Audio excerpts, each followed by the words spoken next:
자, 오늘 제목은 왕 중의 왕 예수님께서 오셨습니다 라는 제목입니다. 왕 중의 왕이십니다. 우리를 다스리십니다. 우리들의 삶을 다스리시고 온 땅을 다스리십니다. 골로새서 2장 12절 읽겠습니다. 여러분은 세례로 그리스도와 함께 묻혔고 또한 그분을 죽은 사람들 가운데서 살리신 하나님의 능력을 믿음으로 그리스도 안에서 그리스도와 함께 살아났습니다. 오늘 세례식이 있었습니다. 이건 바로 예수님의 십자가와 함께 옛 자아가 죽고 예수님의 부활에 연합해서 새 자아로 살아간다는 그런 고백 선포입니다. 이제는 그리스도와 함께 삽니다. 오늘 제목은 함께라는 의미가 있습니다. 함께라는 주제 함께 하시기를 축복합니다. 현대인들은 함께하지 않습니다. 외롭고 고독하고, 그런데 혼자 있는 것이 편하고 혼자 있는 것이 자유롭다고 생각하지만 그것이 오히려 영혼에 피폐해지고 또 정신적으로 외로워지고 우울해지는 현대인들의 모습을 보게 되죠. 우리는 함께 해야 합니다. 특별히 하나님과 함께 해야 하는 거죠. 예수님은 우리와 영원히 함께 하시기 위해서 오셨습니다. 이 땅 가운데 오셨습니다. 하나님의 아들이 이 땅에 우리와 같은 몸을 입고 사시기로 결정하셨다는 것은 엄청난 일이죠. 사실은 엄청난 일입니다. 그래서 한 연약한 여인, 그녀는 이제 마리아입니다. 동정녀 마리아. 동정녀라는 것은 아직 그 남자를 알지 못하는, 남자와 잠자리를 하지 않았던 여인을 의미하는 거죠. 물론 당시에 약혼은 했었습니다. 당시 유대인들의 약혼은 이제 약혼 후에 한 1년 정도가 지나서 결혼식이 이루어지죠. 그래서 1년 기간 동안 결혼 준비를 하는 시간이 될 것입니다. 그 결혼을 준비하는 그 1년의 기간 동안에 성녀로 잉태된 거죠. 남편은 요셉입니다. 물론 요셉과도 한 번도 잠자리는 하지를 않았죠. 그래서 아브라함과 다윗의 자손인 요셉, 그의 가정 가운데 예수님은 오셨습니다. 함께 가족들과 먹고 마시고 나누고 함께 기뻐하고 또 함께 슬퍼했습니다. 우리가 동일한 모습으로 우리와 동일한 삶을 사셨다는 것, 바로 그분이 예수 그리스도이십니다. 그래서 예수는 여호와는 구원이시다 라는 의미를 가지고 있습니다.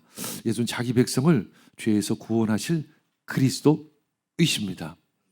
죄에서 구원하셨다.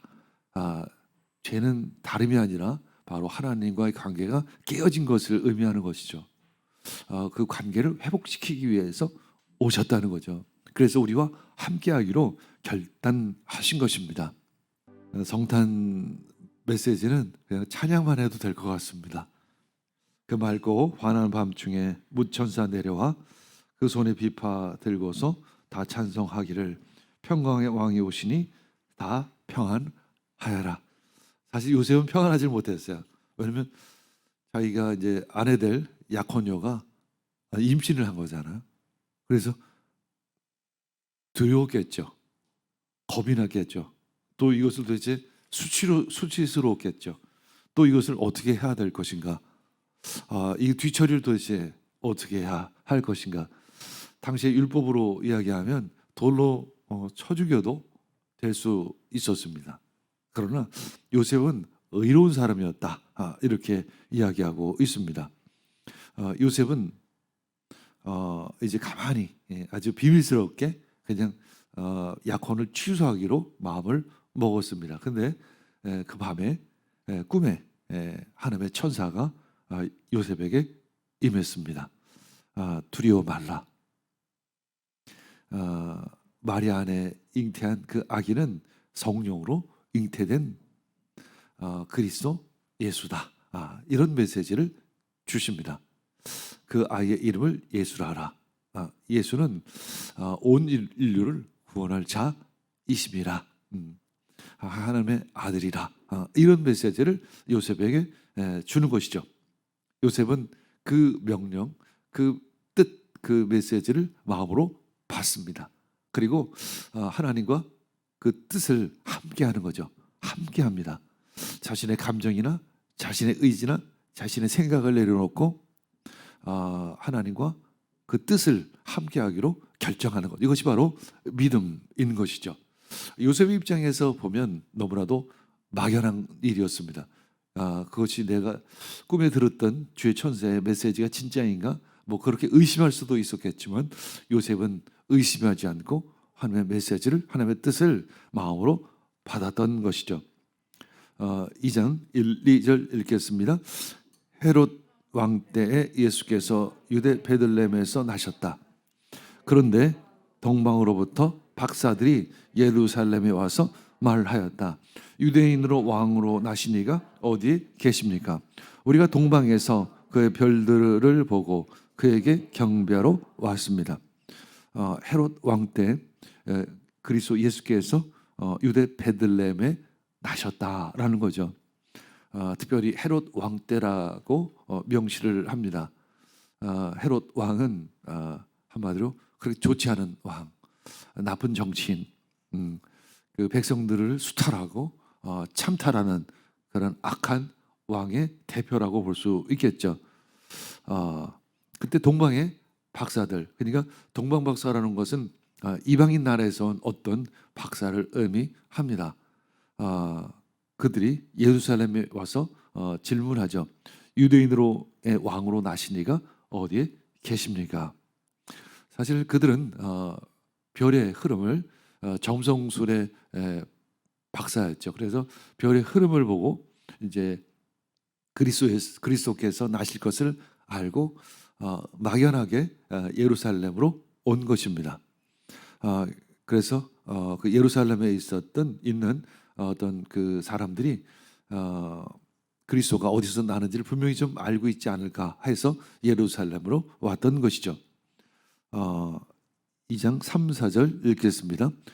헤롯 왕은 이 말을 듣고 당황하였고 온 예루살렘 사람들도 그와 함께 당황하였다. 왕은 백성의 대제사장들과 율법 교사들을 다 모아놓고서 그리스도가 어디에서 태어나실지를 그들에게 물어보았습니다. 헤롯 왕은 그 말을 듣고 당황했다. 심기가 불편했다.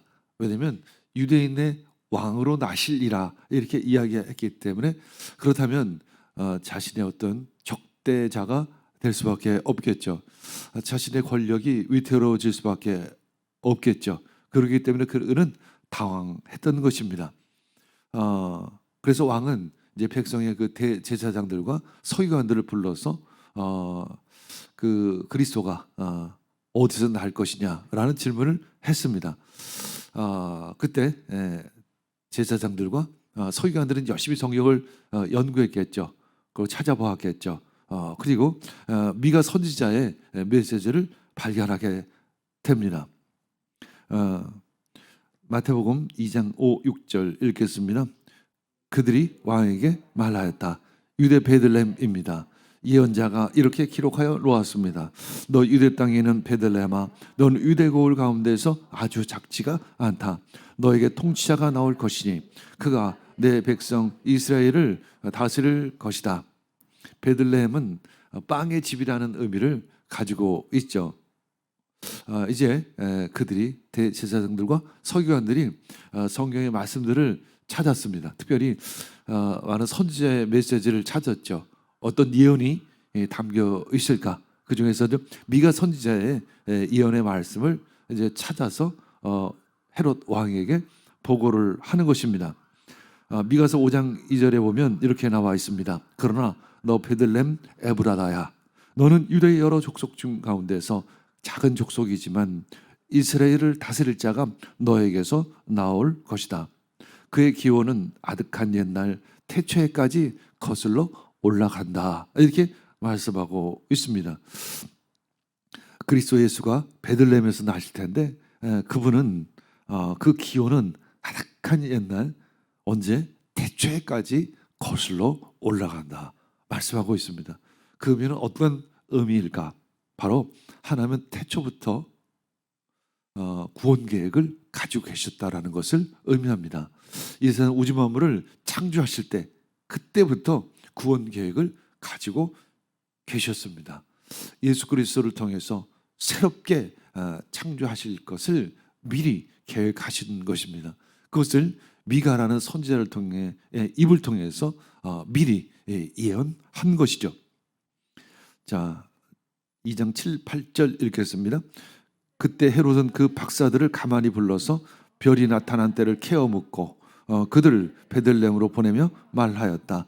가서 그 아기를 샅샅이 찾아보시오. 찾거든 나에게 알려주시오. 나도 가서 그에게 경배할 생각이요. 그 말이 좀 굉장히 강력하죠.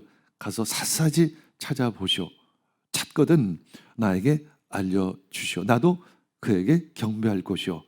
그러나 그것은 거짓말이었죠. 헤롯 왕은 경배하기 위해서 찾고자 하는 것이 아니라 그를 자신의 대적이 될 만한 그 유대인의 왕을 찾아서 죽이고자 함이었던 것이죠. 그러나 모든 민족이 만왕의 왕을 결국 경배하게 될 것입니다. 자, 미가서 4장 2절 읽겠습니다. 미가서 4장 민족마다 시작. 민족마다 오면서 이르기를 자 가자 우리 모두 주님의 산으로 올라가자. 야곱의 하나님이 계신 성전으로 오서 올라가자. 주님께서 우리에게 주의 길을 가르치실 것이니 주님께서 가르치시는 길을 따르자 할 것이다. 율법이 시온에서 나오며 주의 말씀이 예루살렘에서 나온다. 동일한 미가 선지자는 이제 타락한 이스라엘을 꾸짖죠. 우상 숭배를 하고 있는 이스라엘 백성들을 꾸짖습니다. 그리고 백성들을 찬탈하고 약탈하고 있는 이스라엘 지도자들의 죄들을 하나씩 지목을 합니다. 그러나 미가서 4장에 보면 결국 모든 민족이 하나님을 경배하게 될 것이라는 것, 그리고 하나님께서 그리스도 예수를 이 땅 가운데 보내실 것이라는 그 메시지를 예언적으로 전하는 것입니다. 바로 2000년 전에 예수 그리스도께서 그 예언대로 이 땅 가운데 오셨습니다. 그날이 바로 성탄이죠. 그래서 우리는 그날을 성탄절로 기억하고 그 성탄절로 앞으로 다시 오실 예수님을 기대하며 기다리고 있는 것입니다. 율법이 그 시온에서 나오며 주의 말씀이 예루살렘에서 나옵니다. 이것을 시온과 예루살렘을 예수 그리스도로 바꿔서 한번 읽어보길 바랍니다. 율법이 예수 그리스도에서 나오며 주의 말씀이 그 그리스도로부터 나온다라는 거죠. 우리는 예수님의 그 길을 따라갈 줄 믿습니다. 그것이 주님과 동행하는 길인 줄 압니다. 그것이 힘들고 때로는 어렵고 때로는 고난이 있을지라도 우리는 주님과 동행하는 삶, 그 길을 선택한 하나님의 자녀들임을 고백합니다. 아멘. 이 예수 그리스도께서 이 땅 가운데 오실 소식은 기쁨의 소식입니다. 특별히 동방박사가 예수님을 경배하기 왔다는 것은 이방인에게 기쁜 소식이 될 것이라는 그런 의미가 있습니다. 9절, 10절 읽겠습니다. 그들은 왕의 말을 듣고 떠났다. 그런데 동방에서 본 그 별이 그들 앞에 나타나서 그들을 인도해 가다가 아기가 있는 곳에 이르러서 그 위에 멈췄다. 그들은 그 별을 보고 무척이나 크게 기뻐하였습니다. 그 아기 예수가 태어날 장소를 보고 무척이나 크게 기뻐하고 또 기뻐했습니다. 이방인의 왕, 만왕의 왕, 만주의 주이신 예수 그리스도의 탄생을 목격한 동방 박사, 너무나 기쁘고 기뻤습니다. 그래서 우리는 충분히 기뻐할 만하죠. 늘 기뻐하시기를 원합니다. 왜 기뻐해야 될까요? 바로 예수 그리스도 때문에 기뻐할 수 있습니다. 2장 11절 읽겠습니다. 그들은 그 집에 들어가서 아기가 그의 어머니 마리아와 함께 있는 것을 보고 엎드려서 그에게 경배하였다. 그리고 그들의 보물 상자를 열어서 아기에게 황금과 유향과 모략을 예물로 드렸습니다. 황금은 왕의 표시이죠. 왕대심을 경배하는 의미로 황금을 드립니다. 모략은 어떤 신성, 바로 하나님의 아들이라는 의미 입니다. 세 번째 유향은 예수님의 십자가를 예표하고 있습니다. 이제 때가 되면 예수님께서 그 십자가를 지실 것이라는 것, 그 십자가로 말미암아 우리들의 죄를 다 사해 주실 것이라는 것, 그리고 하나님과의 관계를 온전히 회복시키실 것이라는 그 의미로 유향 황금과 모략과 유향을 드리며 예수 그리스도를 찬양하고 있습니다. 디모데전서 6장 15절 읽겠습니다. 정한 때가 오면 하나님께서 주의 나타나심을 보여주실 것입니다. 하나님은 찬양받으실 분이요 오직 한 분이신 통치자시오 만왕의 왕이시오 만주의 주이십니다. 만주의 주 만왕의 왕이시라는 것은 바로 나를, 나의 삶을, 우리 가정을, 우리 직장을, 이 나라를, 이 민족을, 온 열방을 다스린다는 그런 의미 있는 것이죠. 누구를 통해서 다스릴까요? 바로 나를 통해서 다스릴 것입니다. 주님, 내 안에 오시옵소서. 그리고 나와 함께 하시옵소서. 그리고 그것을 믿는 믿음을 더하여 주시옵소서. 큰 믿음을 주시옵소서. 그렇게 기도하는 우리 모두가 되기를 축복합니다.